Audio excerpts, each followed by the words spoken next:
халуун бүлээрэн хамтдаа цуглаад цэнхэр дэлгэцэн үзэн суугаа хамаг Монголын эзэн заяатай эрхэм та бүхнийхэн Өчигдөр мэндийг хүргэе үзэгчдээ шинэ онлоо хамтдаа нүүлгийн маань цаашны дугаар та болоод байна. Нэвтрүүлэгтээ өрн оролцоосон байгаа. Та бүхэнд орой минь хүргэе. Орой минь. За үзэгч та бүхэнд орой минь хүргье.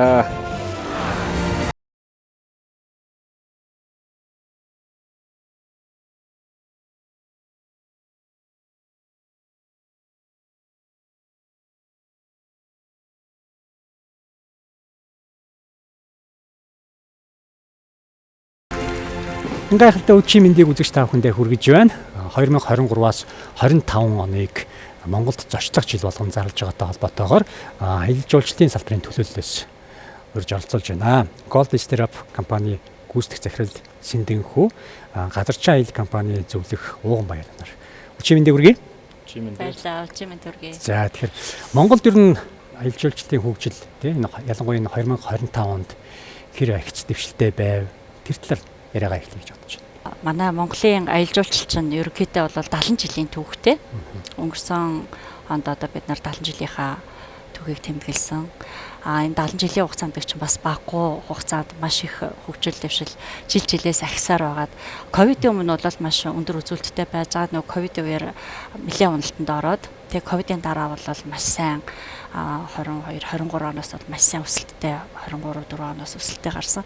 Бас улсаас төв засгаас одоо Монгол зочлох жил гэж зарласантай холбогдуулан бас одоо визтэй улс орнуудыг визээс чөлөөлсөн. Энэ нь одоо бас жуулчдын урсгалыг нэмэгдгээд маш их төлхөөс олж өгсөн. Манай гадаад харилцааны яам, төр засаг, ерөнхий сайд бид нар маш их дэмжлэг үзүүлсэн. Тэгээ үүний үр дүнд жуулчдын урсгал маш их нэмэгдсэн гэж үзэж байгаа. 11 сарын байдлаар гэх юм бол 760 гаруй мянган буюу одоо бас өмнөх оноос илүү одоо бас 40 гаруй мянга гарч тийм үү те илүү олон жуулчд ирж аялж байгаа юм байна. Ер нь дийлэнх жуулчдын хувьд бол за Оросын холбооны улс олон Хятад одоо Солонгос гэдэг энэ гурав дээр бас төвлөрч ийна л гэж хараад байгаа. Тэгэхээр ер нь дотоодын аялал жуулчлал хөгжихэд ер нь юу одоо дөхөн болж байна? Та бүхэн яг тэр жуулчд маань Монголд ирээд яг юу үзхийг хүсэж байна? Одоо манай Монголын одоо хамгийн чухал зүйл бол нөө ялч нүүлчин ахуй амьдралыг үүсгэх гэж ирж байгаа.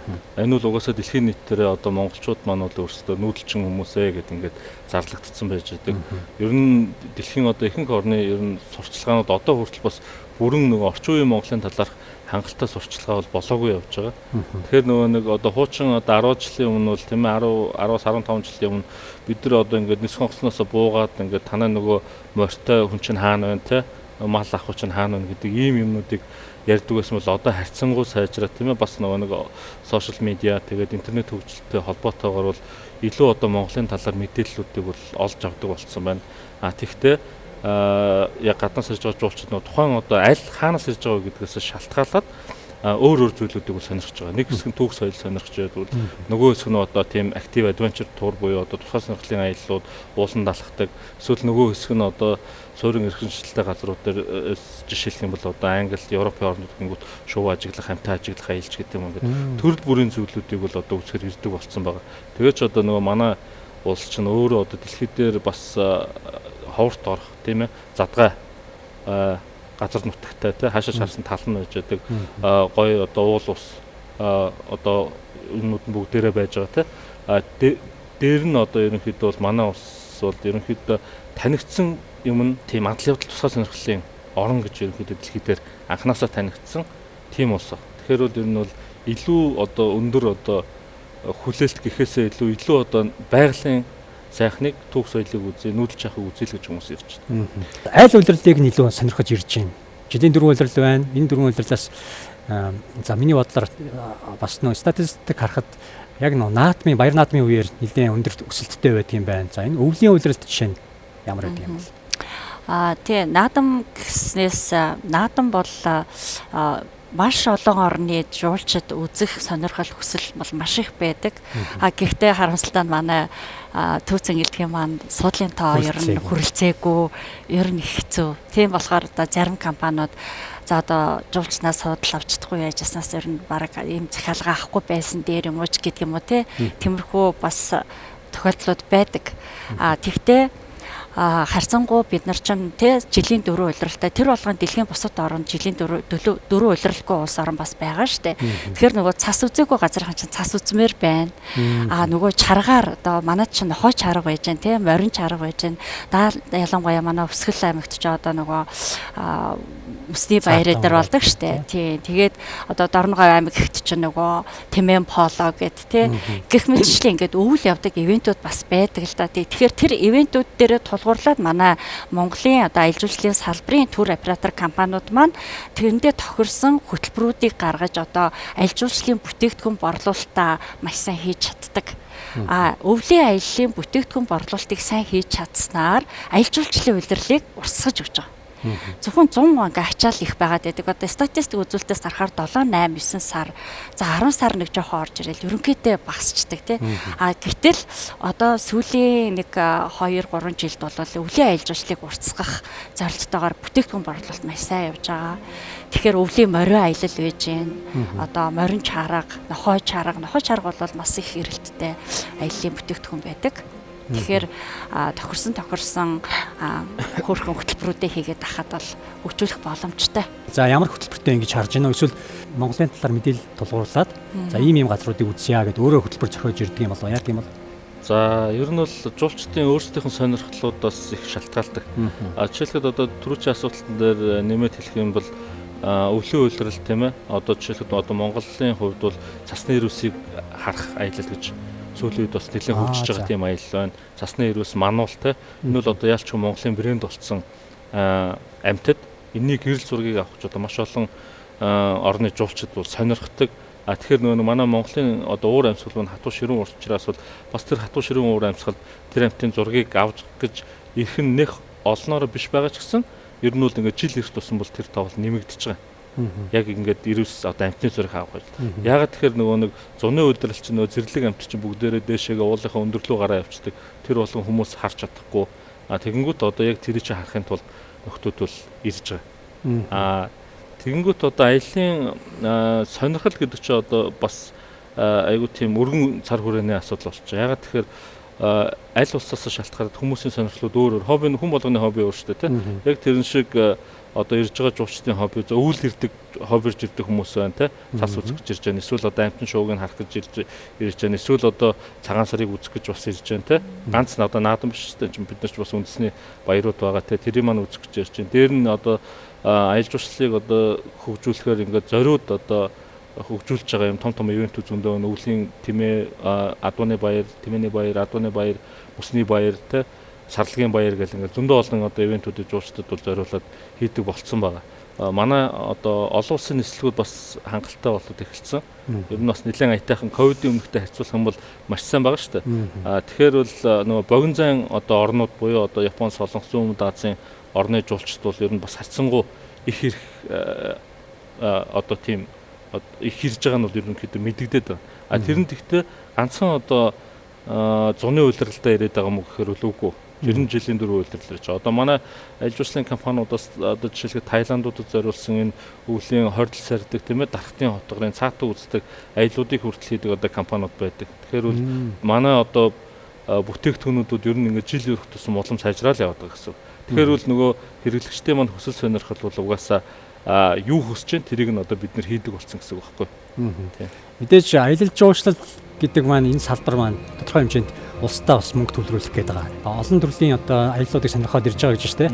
Тэр дундаас хамгийн их мөнгө ч гэдэм үү те бас жоох муугаар ирэх юм бол те Монголд үлдээж байгаа аяллаа төрөл нь одоо ямар төрөл вэ? Тий одоо манайх ч аялал жуулчлалын салбар ч өөрөө нөгөө нэг яг цэвэр валют импортлдог салбар шүү дээ. Валют импортлдог. Ялангуяа инбаунд аялал жуулчлал бол гаднаас жуулч авчирдаг аялал жуулчлалууд яг цэвэр валютыг импортлж байна. Тэгтээ мэдээж одоо тэр аяллаа төрлүүдээс шалтгаалаад олон төрлийн төрөл бүрийн одоо тийм юунууд байна. Одоо оруулж ирж байгаа мөнгө нүгээр нь харьцуулж үзвэл гэхдээ яг тэгж харьцуулахаар бас жоохон сонин. Ягаад гэвэл тусгай сонирхлын аяллуудад мэдээж өндөр дүнтэй аяллууд байдаг. Одоо жишээлбэл ангийн аялал байна, загсны аялал байна. Эсвэл одоо амтны шоу ажиглах аяллууд байна. Эсвэл одоо бүр ийм экспедиц аяллууд байна те.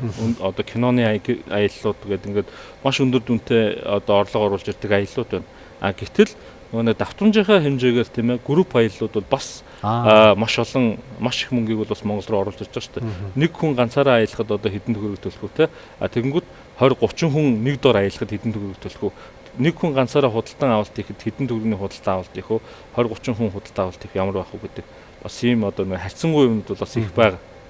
Тийм. Зарим Европын улс орнууд гэх чинь тий жуулчтай аль болохоор баг ирүүлэхгүй гээд тий. Бүр манахаас бүр эсрэгээрээ юм хийгээд шүү дээ тий. Хүмүүс нь одоо аятайхан тухтай амьдарч чадахгүй байх жуулчдын хөл дарагдаад идэг. Тэгвэл манай Монголд бол арай тийм асуудал үүсчихээгүү. Бид нар өөрсдөө бас хөгжиж яваа тий. Тэгэхээр зэрэг энэ одоо илүү өсрэлттэй хөгжилийг авчрахын тулд энэ аялал жуулчлалын салбарт юу анхаарах хэрэгтэй санагддаг вэ? Та ярина. За энийг хөгжүүлэхийн тулд манай Монгол улс ч өөрөөгөө айгүй маш баялаг аялал жуулчлалын бүтээгдэхүүн борлуулалт хийх боломжтой маш их баялаг нөөцтэй орн байхгүй юу. Одоо дэлхийд нүүдэлчин Монгол амьдрал манай Монголд байна шүү дээ. Яг өрсөлдөх зах зээлүүд байна л да. Бид нар ч бас өрсөлдөх зах зээлүүдэд судалдаг. Жишээлбэл Казахстан гэх мэтлээ одоо нүүдлийн амьдралтай газрууд байна шүү дээ. Гэхдээ Кыргызстан эдэр байна. Гэхдээ манай Монгол юугаараа илүү юм бэ гэхээр бас одоо Чингис хааны үр сад бид чинь тийм ээ. Тэгэхээр нөгөө үүх түүхтэй холбоотойгоор техник үтэл одоо ийм үг байгаа штэ. Япон жуулчид Монгол гэд зориод очсон чинь одоо хятадын өвөр Монголд очсон. Одоо би жинхэнэ Монголд ирлээ. Миний сэтгэл ханлаа гэд жах жишээ нэ. Бас тийм нэг эндүрлүүд бас явагдаад байна. Тэгэхээр зэрэг манай монголчин өөрөөгөө нэг аялал жуулчлалын нөөц ихтэй учраас тэр нүүдэлчин Монгол ахуй амьдралтай танилцахыг маш их хүсэж байна тий. Тэр чинь бол өвөл зун улирал хамаарахгүй штэ.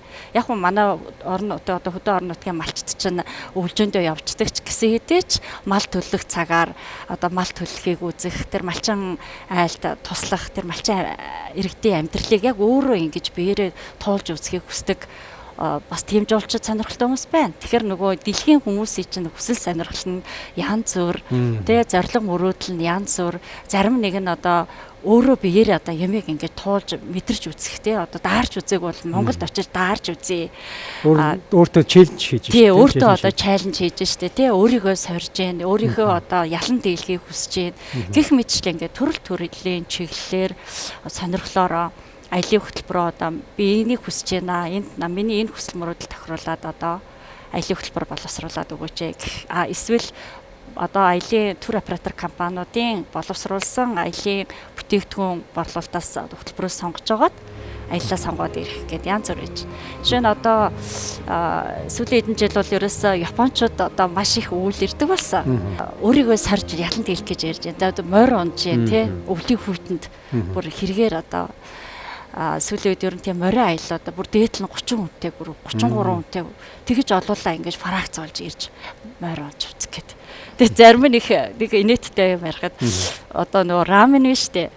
Раменыг ингээд бэлэн гоминг ингээд кап раменыг ингэж усж ячаад савхтаа ингэж барьж агаад гадаа ингээд тавиад ерөөс хэдхэн минутын дотор өвлийн одоо дүн хүүтэнд байгаа хамгийн хүүтээс сар нь хизээвэ гээд 12 1 сар гэнгүүт за би таруу хамгийн хүүтээс сард нэрээ гэнгүүт нөгөө гомиг гэж ингэж барьж байгаа хөлдөөгөөд тэгээ зургийг аваа нөгөөтхийгээ ингээд би Монголд байна цасан дотор нөгөөтгөө тавьсан ингээд нөгөө гомигийнхаа зургийг дараа зарим нь болохоор бананыг гадаа тавиа гэрийнхаа үүдэн дээр тавиад хөлдөөгөөд маргааш нөгөө хөлдөө бананаараа үгүй мэрхгүй хөлдөө бананаараа хадаас цохиж үзсэн. Сэнсэн. Тэгэхээр нөгөө дэлхийн хүмүүсийн чинь ингээд юм хийж үзэх, оролдож үзэх одоо тийм сонирхол нь ингээд хязгааргүй янз бүр байгаа байхгүй. Тэгэхээр зүгээр юм инээдтэй зүйлүүдээс ярих юм бол одоо тэг мэдчихлээ ингээд янз янз хүчлээ юмнууд бас байна. Таны за ер нь бол одоо нөгөө ковидос хойш бол аялал жуулчлал бол дэлхийн нийтээр бүр амар эрчимтэй өссөн байгаа. Тэр нь одоо яаж мэддэг чинь тэгэхээр одоо нэг Монгол руу чиглэж байгаа урсгал бол хамгийн том жишээ байхгүй. Одоо бид нар ч өмнө ковидын өмнө ч нэг 300 мянган гэж ярьдаг байсан шүү дээ. 300 мянга. За дээдл нь 19 онд нэг 450 орчим хүрсэн баг. Мянган жуулчтай болсон баг. Тэгэнгүүт одоо нэг ирж байгаа жуулчдын маань нөгөө сонирхож байгаа зүйлсүүд нь яг сая манай одоо их чинь хэлдгээр бол маш өвөрмөц юм зөндөө байгаа. Дээр нь яг нөгөө нэг жинхэнэ цас жинхэнэ хүйтнийг мэдрий гэж ирж байгаа маш олон хүмүүс байгаа шүү дээ. Ялангуяа өвлийн үйлрэлтэй. Одоо жишээлхэд за нэг 2017 оны үйл ахаад 18 оны үйл нэг нэг аялагч нар ирчээд тэрэлжид очоод бах англи залуучууд ирсэн.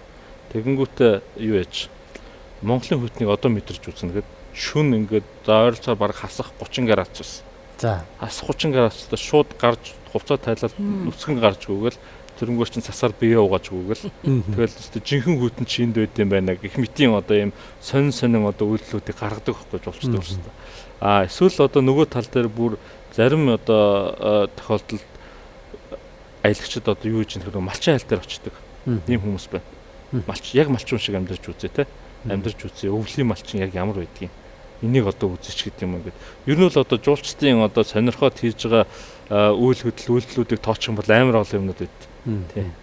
Нэвтрүүлгийн ивэнтэд хэрэгч Monfish. Залуучуудын шинэлэг сонголт, орчин үеийн савлгаа. эрүүл амттай авсаархан iCool брэнд.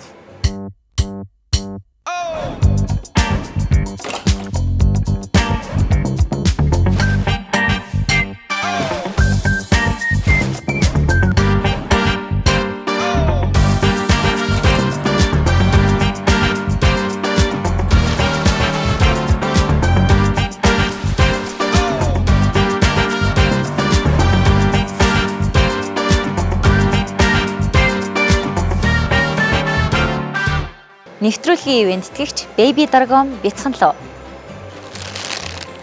Өнгө оруулагчгүй, нэмэлт сахаргүй, хугацаа уртцагчгүй. Baby Dragon сахаргүй wow popcorn энгийн халуун ногоотой 7 байцаатай 3 төрлийн амтаар. Амтд бяцлагтай зөөлөн жигнэг, аман дуусна. Жинхэнэ төмсөр хийсэн шарсан оригинал чипс. Самрын зөөлөн амттай шоколадын жигнэг.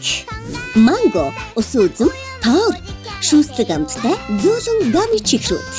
Жимстэй шүүслэг цэлцэгнүүр лир алим сарна амттай. Пробиоткор баялаг шинхэн жимсээр ирч хүчээнөх. Сардаг jelly бяцхан луу иштэй чихэр. Амттай хар татам дүр. Baby Dragon илүү амттай органик сонголт. Нэвтрүүлгийн ивент тэтгэгч Yummy Juice 100% цэвэр жимсний жуус, NFC технологи, нэмэлт сахаргүй, хугацаа уртцагч бодисгүй, өнгө оруулагчгүй, эрүүл мэндийг эрхэмлэгч хүн бүрт зориулав.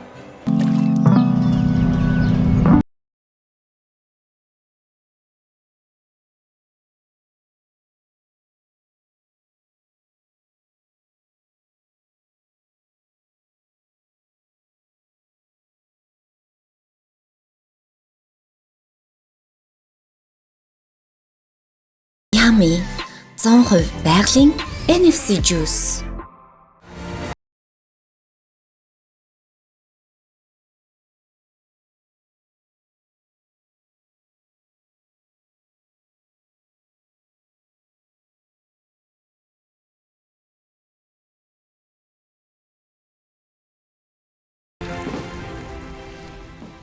Ер нь яамнаас ч гэдэм үү ямар тийм боломжоор та бүгдийг хангаж өгдөг юм. Ер нь бол манай аялал жуулчлалын бизнес өөрөө ер нь аливаа нэг юм нэг төртөө нэг зууралддаггүй шахуу бизнес л дээ. Ягаад тэгэхээр төрийн нөлөө нэг байхгүй. Төр одоо нөлөөлөл гэхэд ер нь хамгийн зөв бодлого төр өөрсдөө тодорхойлох бах те. Төрийн зөв бодлого байлгахад хувийн хвшлийнхэн бусад юм өөрсдөө бие дагаад тгээ аваа явчихдаг учраас бол ер нь бол хувийн хвшил дээр гол ачаа юмнууд нь ингээд тогтоо явж байдаг юм. Одоо жишээлх юм бол одоо нэг компани маш сайн аяллуудыг зохион байгуулаад цааш нь ингээд сурталчлаад ингээд дэлхийд таниулчих юм бол тэр чинь өөрөө Монголын брэнд болчихдог те. Тэгэнгүүт нэг компани тэрүүд нөгөө төр оролцохгүй явж байгаа шүү дээ. Эсвэл нэг компани маш муу аялал хийгээд төмний шившиг болоод дэлхийгээр нэг онлайнаар цацуулчих юм бол бас л нөгөө хувийн хвшлийн дээр Монголын нэр л гарч идэг. Юу ч хийсэн ер нь нөгөө хувь компани л гол одоо асуудалтай шууд холбогдчихдог. Мэдээж одоо төрийн зүгээс бол зөв бодлого тийм ээ зөв хөрөнгө оруулалтуудыг бол хийх нь үл зөв. Тэгвэл тэр тохиолдолд мэдээж одоо салбарынхаа экспертүүдтэйгээ сайн ярилцаад ингээд хийж явбал бас магадгүй илүү үр дүнтэй байх юм болов уу гэж бодож байна. Монголд ингээд те зүгээр 7 хоног ч юм уу 3 хоног ингээд аялахаас илүү гадагшаага аялвал баг тэр үнээрээ аялна гэдэг нэг тийм яриа гарчлаа угаасаа тий. Тэр нь ч баг амьдрал дээр батлагдаад байх шиг байна тий. Тэгэхээр зэрэг энэ дээр одоо жишээ нь эсэргээрээ болгохын тулд юу анхаарах хэрэгтэй юм болоо бас тий. Энэ газрууд маань бас одоо жуулчны баазууд маань их өндөр үнэтэй үйл ажиллагаа явуулаад байна уу? Эсвэл тэр бас тэр талаар та хэд маань сайн хэр ойлголттой байдаг юм бол. За яг энэ дээр их юм бол би бол бас эсрэг ярина. Яг тэгэхээр манай монголчууд тийм ээ одоо ер нь ковид хүртэл нэг одоо аялдаг ард түмэн биш байсан шүү дээ. За ковидын дараанаас манай монголчууд бол яг хил нэснээс хойш бол гадагшаа маш сайн аялж байгаа. Энэ бол одоо хамгийн зөв зүйл гэж бол би бодно. Ягаад тэгэхээр бид нар тийм ээ нөгөө нэг суусан тэнэгээс цэцнээс явсан тэнэг дээр гэдэг үг байдаг шүү дээ, тийм ээ. Бид нар явж одоо гадаад улсад одоо ямар гадаад орчин ямар гэдэг нь дэлхийн ямар байгаа тийм. Бид нар заавал явж үзэж өөрсдөө нөгөө нэг аялын боловсролоо олж авах тийм ээ. Одоо ухаан санаагаа тэлэн шин туршлагуудыг хоримтлуулалт энэ бол бүр хамгийн зөв болох юм. Тэгээд дээр нь одоо маш одоо үр бүтээлтэй ингээд одоо хүн чинь ингээд ирч хүчийг аваад орж ирж байгаа байхгүй. Гэтэл одоо нөгөө нэг бас нэг хайцсангой ярьж байгаа нөгөө түрүү чи ярьсан одоо тэрэлж рүү очихоор нэг тэрэлж рүү нэг өдөр явснаас Таиланд руу 7 хоног явчих гэдэг юм. Энэ болохоор ер нь бол айгүй тийм хайцсангой ойлголтол яваад байгаа. Ер нь бол бид нар гадагшаач явах хэрэгтэй, дотооддоо ч аялах хэрэгтэй. Гэхдээ мэдээж одоо тэр нөгөө нэг өвөнтэй байгаагийн шалтгаан нь өөрөө манай нөгөө нэг дэд бүтцийн асуудал байхгүй. Хүйтэн уур амьсгалын асуудал байна те. Маш хүйтэн нөхцөлд яахан бид нар тоогоор халаана, эсвэл нүүрсээ төлнө, хэрэглээний зардалууд нь автоматар өснө. Өссөн хүсээгүй өндөр байхаас аргагүй. Тэгтээ мэдээж бас тодорхой хэмжээнд бас хямд аялах боломжууд биднэрт зөндөөл байгаа. Бид нар гол нь тэрийг одоо яг яаж ашиглах вэ гэдэг нь л одоо бидний асуудал болчихж байна. Нэг жуулчин Монголд ирэхдээ 2000 дунджаар $2000 зарцуулж байна ч тийм үү те. Бас Монголд үлдээгээд явж гин гэж ярьдаг. Тэгэхээр энэ одоо аялал жуулчлалын салбар маань зөвхөн аялал жуулчлал гэхгүй бусад өөр салбаруудад ер нь ямар үүрэг бас ямар боломжуудыг бий болгож байна. Манай аялал жуулчлал салбар чинь ерөөсөө маш өргөн зөвхөн нэг жуулчин ирээд үйлчлэгээ аваад явлаа гэж бодоход те одоо өөрөө хэлсэнчлээ нэг 7 хоноод явлаа гэхэд бол зөвхөн ганцхан тэр аялал жуулчлалын төр оператор компанида одоо валютын урсгалыг оруулж ирээд байгаа юм биш байхгүй. Тэр чинь аялал жуулчлал чинь өөрөөгөө ерөөсөө 30-40 салбарт хамаарагдчихдаг. Жишээлбэл одоо тэр орон нутгийн нэг малчин айлд очие, тэр айл мөнгөний төлөө штэ. Тэр нутгийн иргэн олсон орлогоороо малдаа өвс тижээлээ аваад өчнөд. За тэгээд урлагийн салбар байж гэн. За хоол, ресторан, зочид буудал тий. За тэгээд нөгөө малчин айлд одоо морь тимээ унлаа гэж бодъё. Тэгэхээр хөтөлбөрөөсөө хамаарад, хөтөлбөрөөсөө шалтгаалаад ямар ч салбарт маш олон одоо эдийн засгийн бодит үр нөлөөг өгдөг тийм салбар байхгүй. Тэгэхээр ерөөсө 30-40 одоо бүр судалгаа байдаг тий. Бүр орон нутгийн иргэдэд тий. Тэгэл одоо байгаль хамгаалах одоо төлбөртэй зам дээр хүртэл тэр жуулчин аялахад бас төлбөрөөр төлөөл явж байгаа шүү дээ. Байгалийн зөвлөлт газар тусгай хамгаалалтаа газруудаа гихчлээ. Маш өгөөчтэй салбар. Яг жуулчин гэж хэмбэ гэдгээсээ тэгэлж байгаа юм л та. Одоо мэдээж одоо тэр одоо таны уншсан судалгаар нь $2000 гэж байгаа бол яг тур оператор компаниар яг дамжиж ирсэн жуулчин ямар байгаа нэ тоон хэд байгаа эсвэл одоо бие дааж ирсэн хүмүүс нь хэд байгаа эсвэл одоо хурал цуглаан бусад аялал жуулчлалын төрлүүдээр ирсэн хэд байгаа гэдгээс шалтгаалаад олж байгаа мөнгөнд дөнгөд нөөр байгаа. Тэгвэл нэг жуулчнаас орж ирж байгаа орлого маань бол ердөө бүхэл одоо бид нар би чинь хүн таач гэсэн хүн жуулчин гэсэн хүн ялгаагүй адилхан хүний хэрэгцээг хүн хэрэгцээндээ хаана мөнгө төлдөг тэр бүхэн дээр мөнгө ордог байхгүй. Одоо жишээлбэл тээвэр, байр, хоол, тийм ээ, үзүр үйлчилгээ, тэгээд одоо зугаат сэнгэл одоо юу байх нь те бүхэл юмнууд руу одоо хөдөөний түрүүн одоо масыг чинь хэлдэг те одоо малчин айлын одоо тэр түрээсэлж байгаа морь, тийм ээ, сүү цагаан идэ те. Тэгээд дээр нь нэмээд одоо төрийн байгууллагад ихтэл нөгөө тусгай хамгаалалтаа газар нутгуудын хураамж гэдэг ингээд ер нь орж ирсэн мөнгүүд ер нь баг тэр чигээрээ буцаад бусад салбар руугаа тардаг шүү дээ. Тэгээ яг л тийм зарчмаар яд. Тур оператор компаниуд амар ашиг олоод байна гэдээ яриад байгаа байхгүй. Амар ашиг олно гэдэг чинь бас айгүй тийм өрөөсгөл асуудал болж байгаа. Мэдээж бидний одоо юугаар дамжаад ингээд мөнгө төгрөг нь ороод ирж байна. Орж ирсэн мөнгө нь одоо тодорхой хэмжээний ашигаа тур оператор компанид зарлага нөхөд тодорхой хэмжээний ашигаа олоод бусад бүх мөнгөнд буцаагаад тараагаад бүх салбар руу өгч байгаа. За. Тэгэхээр сүүлийн нэг асуулт байна. Хэрвээ та хоёр те гадны хүний нүдээр те Монголд ирэх юм бол яг юу үзэх байсан бэ? Тэнийг маш тавчаар хариулж өгөөч. За гадны хүний нүдээр Монголд ирэх юм бол би хамгийн түрүүнд би уламжлалт, Монгол зан заншил, соёл, одоо нөгөө язгуур урлаг тий түрүү манай угаа дүү хэлсэн одоо тэр цаатан ахуй соёл тий тэр бол агуу штэ. Одоо тэгээд жуулчдын дотор ч нөгөө сонирхол нь айгүй янз бүр байдаг учраас түүх судалж ирдэг хүмүүс байж байна. За тэр одоо Чингис хааны музейд ороод бол хэдэн цаг ингээд яриадалцаад явах хүнж байж байгаа жишээний эсвэл дандаа нөгөө хоол сонирхож ирдэг Монгол үндэсний хоол манай хорхог боодогч юм бол одоо дэлхийд манай Монголоос өөр хаанч байхгүй шүү дээ. Энэ чинь манай Монголын брэнд аахгүй юу. Тэ хоолоор одоо жуулчдыг татаж болж байна. Ерөөсөө манайд бол маш их нөөц байдаг. Таны За миний хувьд бол нөгөө бас нэг өөр сонирхолтой гэдэг нөгөө зэрлэг байгальд руугаа ер нь явна. Одоо жишээлх юм бол юу гэдэг нь Артын отгор руу явъя, тэр гоё уул усыг үзье те. Алтай таван богдыг явъя, цаатлынх нь уул уснуудыг үзье. А дээр нь нэмээд уул ус байгаль зэрлэг байгалаас илүү нөгөө нүүдэлчин соёл ах үнэхээр гайхамшигтай шүү дээ манай монголч. Бид нар л одоо өөрсдөө ингээд хэтэрхий ингээд хотчоод жоохон хөндөрөөд байгаа болохоос шүүл яг манай нүүдэлчин ахуй соёл яг ингээд нөгөө бүр нэг алтан өвөр говьт байгаа мó эсвэл одоо хангаан нурууны хаа нэгтэй байгаа малчайлд очих юм. Энэ бол бүр үнэхээр тасархай гоё одоо тийм орчин үеийн хэлгээр үнэхээр одоо гайхамшигтай гал гэдэг шиг тийм юмуд байж байгаа. А яг тэрийг одоо жишээлхэд барууны жуулчид маш их сонирхож байна. Тийм барууны жуулчид маш их сонирхож үзэж байна. Одоо сүүлийн үед нөгөө нэг аяллаа боловсрол нь сайжраад эхлэнгүүт одоо зүүн даацын аялагчид маань одоо тэр чиглэл рүү ингээд илүү нэг экзотик аялал чиглэл рүү ороо явж байна. Монголд аялах зочлох жил одоо 2023 оноос 25 он хүртэл байсан бол одоо 28 он хүртэл сонгогдсон гэж би сонссон. Тэгэхээр одоо 28 он хүртэл бол ер нь аялал жуулчдыг бол илүү их анхаарч харах болоо гэж бодож байна. Улсаас төр засгаас тий. Тэгээд та бүхэн бас энэ чиглэлд үйл ажиллагаа явуулж байгаа. Та хоёртаа бас ажлын өндөр амжилтыг хүсье. За баярлалаа. За баярлалаа. Ингээд өнөөдрийн нэвтрүүлэгт аялал жуулчдын салбарын төлөөлөл болж Golden Strap компаниг гүйцэтгэх захирал Сэндэнхүү. За газарчин аялал компани зөвлөх Ууган баяр нар хөлж ирж маш сонирхолтой яриад дэлгээлээ. Та бүхний ажил үйлс өндөр амжилтыг хүсье. Баярлалаа. Та бүхэнд ч гэсэн ажлын өдөр амжилт хүсье. Нэвтрүүлэгтээ хамт байсан эрхэм үзэгч та бүхэнд баярлалаа. Дараа иргэн уулзтлаа. Түр баяртай.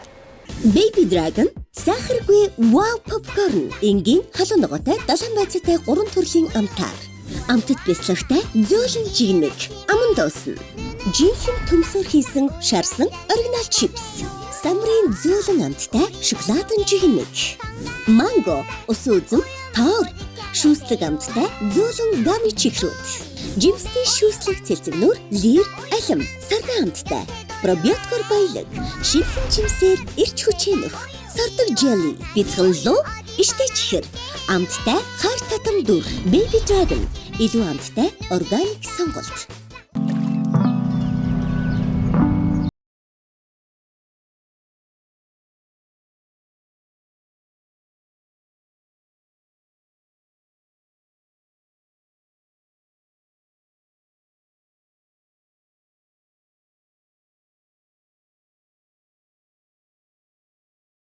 Yummy 100% байгалийн NFC juice.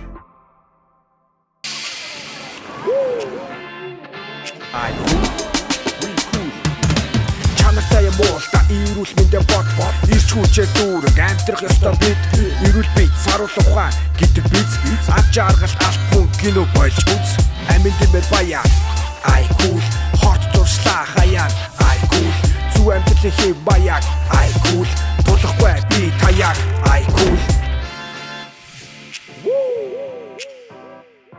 yeah